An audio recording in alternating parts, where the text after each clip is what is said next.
Music producers, a good mix changes, that's nice, to, let me hear that again. It's probably happened to you, your friends sharing songs with all the enthusiasm. You can't quite put your finger on it. Something misses its mark. The music isn't doing it for you.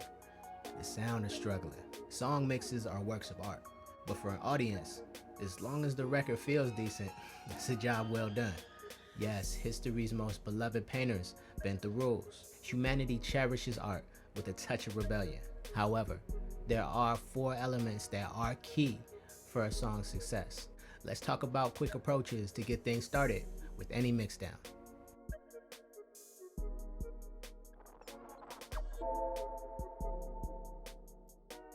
Panning is how we make use of an audience's left and right speaker. An audio engineer's goal with panning is stereo balance.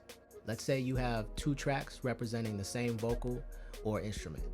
Start by panning them the same amount in opposite directions. Listen as it fattens up a harmony or a horn section. Remember, no 2 items should be panned the exact same. Think of your song as a live performance and how that setup would look for the musicians on stage as well as the audience. Hold that image and pan your tracks using your vision. Most channels are panned in your mix. The kick and the bass can remain centered if you like. This is your creative decision to make. Pay attention to the music that you hear on TV or in the supermarket. Notice how the instruments are panned. Start listening for where vocals are placed. Use your research as references for your own mixes. When it comes to volume in your mix, less can be more. Here's my theory why. Increasing too much gain on a fader can add distortion to the audio on a channel. It may not be detectable if you boost things in moderation, but try hitting the ceiling on the faders if you want to hear what I mean. It's best to remember to leave headroom in your mix for mastering. Headroom looks like open space on an audio region. If a song is a slam dunk, then a mix with some headroom is the alley-oop. One approach to volume is bringing every fader to unity and then listening for what signals can be reduced from there. By using this method, boosting volume in a mix isn't always necessary. You could try the reverse Pootie-Tang method. Start each channel from no volume, then add gain until each sound blends well with the whole mix. With this technique, you can start to give each sound its own space. Whatever you do, make sure you avoid clipping.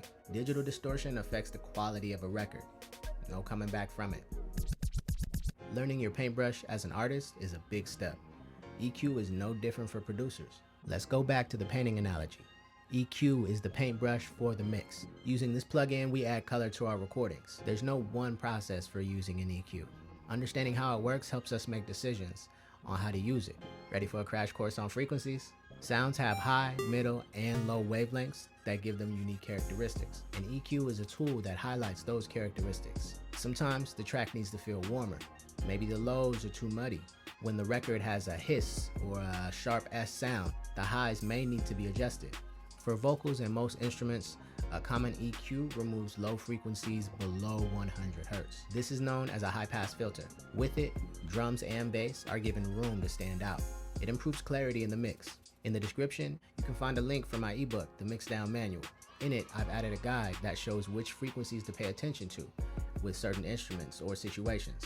Last but certainly not least, compression is a plugin that affects the dynamics of an audio signal by leveling out its volume. Compression glues our mix together. When a vocal has sections that are louder than others, a compressor boosts the quieter sections to match the rest of the performance, and vice versa. Too much compression squashes the record. The result is a song that feels like it's pumping. The listener can have a hard time enjoying a song with a lot of compression. A low ratio on the compressor keeps its effect feeling natural. Threshold becomes the volume level that activates the compressor. Attack and decay act like a pulse for your song. The key with these two is to be sure that your compressed track still sounds organic. Usually, a song's tempo predicts the attack and decay on a compressor. To fully grasp what each of the features does on your compressor, get dramatic with the adjustments, then have a listen.